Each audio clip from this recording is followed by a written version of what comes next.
بسم اللہ الرحمن الرحیم الحمد للہ رب العالمین والعاقبۃ للمتقین والصلاة والسلام علی سید الانبیاء والمرسلین اللہم انفعنا بما علمتنا وعلمنا ما ينفعنا وزدنا علما رب اشرح لی صدری ویسر لی امری واحلل عقدۃ من لسانی یفقہوا قولی۔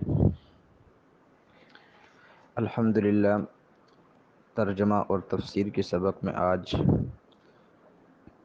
30ویں پارے کی 8ویں صورت یعنی سورہ طارق ہم شروع کریں گے۔ سورۃ الطارق یہ مکہ مکرمہ میں نازل ہوئی ہے اور اس میں کل 17 آیتیں ہیں۔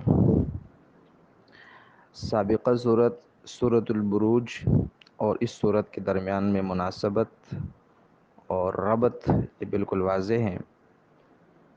اس صورت کے اندر بھی اللہ تعالیٰ نے شروع میں برجوں والے آسمان کی قسم اٹھائی تھی، اور اس صورت کی ابتدا میں بھی اللہ تعالیٰ نے آسمان کی قسم اٹھائی ہے۔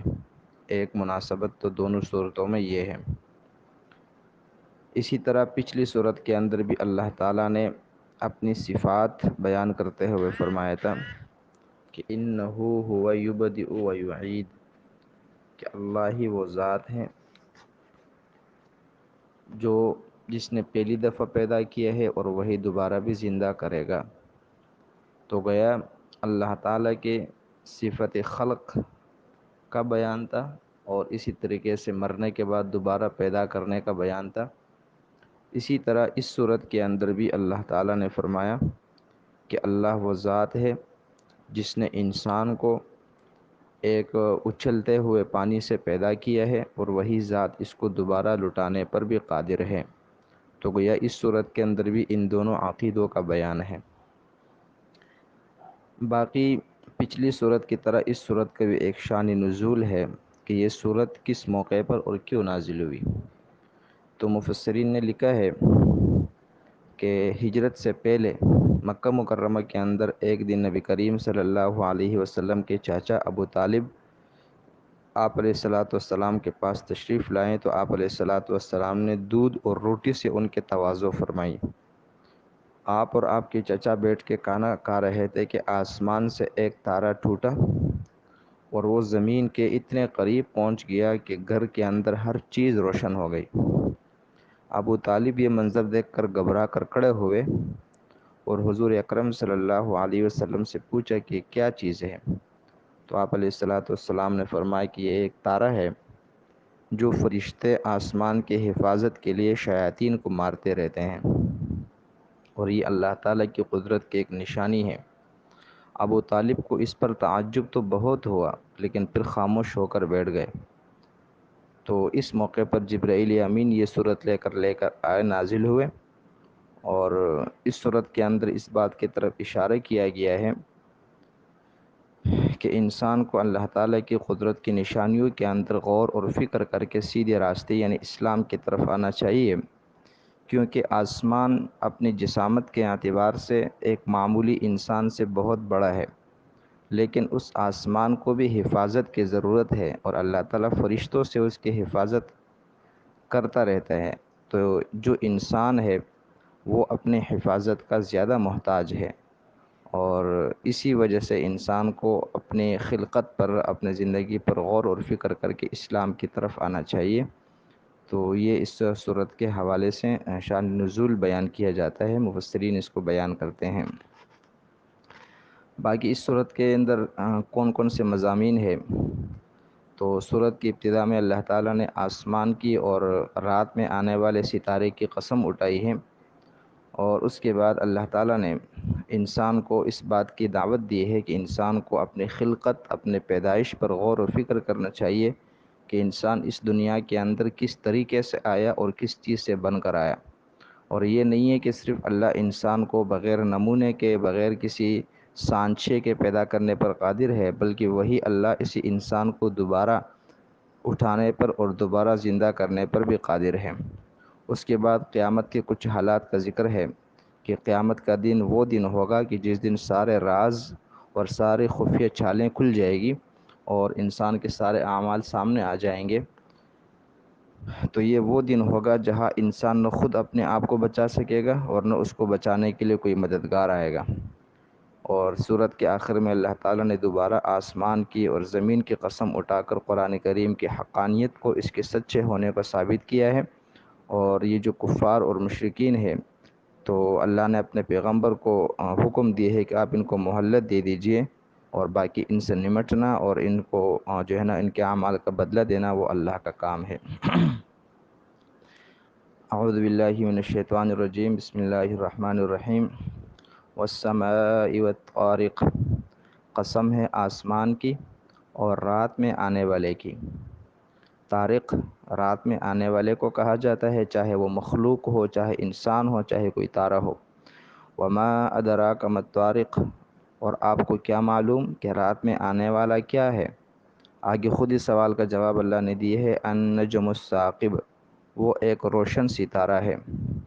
ان کل نفس لما علیہا حافظ، ان کل نفس، کوئی شخص نہیں ہے، لما علیہا حافظ، مگر یہ کہ اس پر ایک محافظ، ایک نگہبان، ایک نگران مقرر ہے۔ مطلب دنیا میں کوئی شخص بغیر نگران اور بغیر محافظ کے نہیں ہے، ہر ایک پر اللہ کی طرف سے کوئی نہ کوئی نگران مقرر ہے۔ فَلْيَنظُرِ الْإِنسَانُ مِمَّ خُلِقَ، بس انسان کو چاہیے کہ وہ دیکھیں، غور اور فکر کرے کہ اسے کس چیز سے پیدا کیا گیا ہے۔ خُلِقَ مِن مَّاءٍ دَافِقٍ، اس کو پیدا کیا گیا ہے ایک اچھلتے ہوئے، ایک کودنے والے پانی سے۔ یہ انسان کے مادے کی طرف اشارہ ہے۔ یخرج من بین الصلب والترائب، وہ پانی جو نکلتا ہے من بین الصلب والترائب، پشت، پیٹھ اور سینے کے درمیان سے۔ صلب کا معنی ہے پیٹھ اور پشت کے، اور ترائب یہ تریبتن کی جمع ہے، یہ سینے کے ہڈیوں کو کہا جاتا ہے۔ تو وہ پانی جو نکلتا ہے انسان کی پشت اور اس کے سینے کے درمیان میں سے۔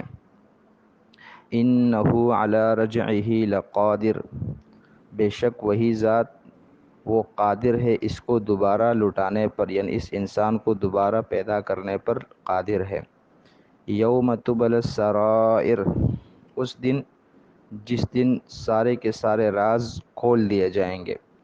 فما لہ من قوت ولا ناصر، پھر اس دن نہ اس کی کوئی قوت چلے گی، نہ اس کا اپنا کوئی زور اور اس کے کوئی اپنی طاقت چلے گی، ولا ناصر، اور نہ اس کا کوئی مددگار ہو۔